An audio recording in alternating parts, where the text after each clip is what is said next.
In this video, we are going to be turning ordinary xylitol into powdered xylitol sugar.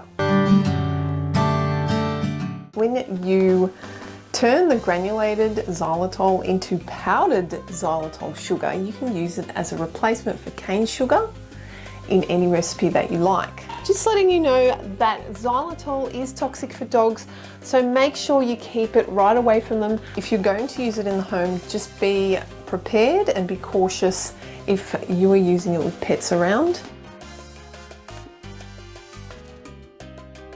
To make powdered xylitol, here is what you're going to need. It's as easy as placing your preferred quantity into a coffee grinder or blender. I'm using 1/4 cup of xylitol. Blend for approximately 20 seconds until a fine powder forms.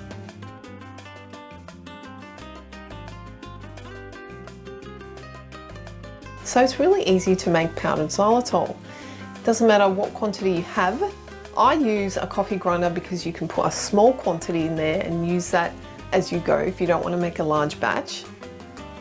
You can use an ordinary kitchen blender if you want to, and it'll do the same thing. Here is a comparison between the standard granulated xylitol and what it turns into when you powder it. And now you're done. I've sprinkled the powder on top of these homemade apple muffins and it looks just like cane sugar. Xylitol is a humectant and loves to pick up moisture. This can lead to clumping and texture changes. So make sure to store your powder in an airtight container. Now xylitol is a great sugar-free sweetener. Guys, if you want to learn more about the benefits of xylitol, I have made a video here if you want to watch that. And I also have more xylitol recipes on my channel if you are interested. If you have too much xylitol, say about 20 to 25 grams, it can cause diarrhea, it can cause bloating and just gastrointestinal issues that you don't want. So just be aware of that if you are using it in baking. So these are the things that I've researched and I've looked into it a little bit more. So the xylitol powder that I get is actually derived from corn. Now I've done a little bit of research about this because I've had questions about which xylitol should I get, birch tree xylitol or xylitol made from corn. Now apparently in the end product there is no difference in terms of its structure. So with the process of making xylitol, the end product is the same for both of them.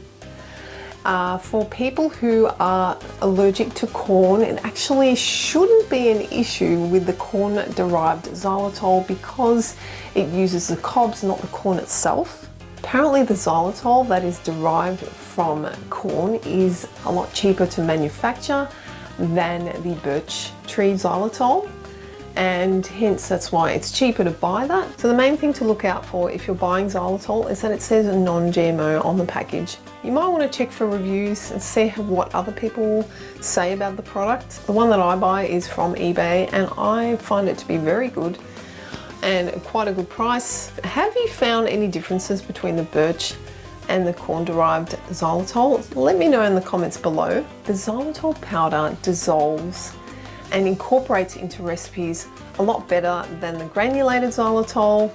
So I would recommend to powder up your xylitol before using it in recipes and even in your mouthwash if you're going to make that one. I've made a video about making a homemade mouthwash out of it. So I think it's a great way to utilize the xylitol. If you like this content and you want to see more informative content about xylitol and many other topics, don't forget to like and subscribe to Spirit Being Life. For now, I will say bye and I'll see you in the next video.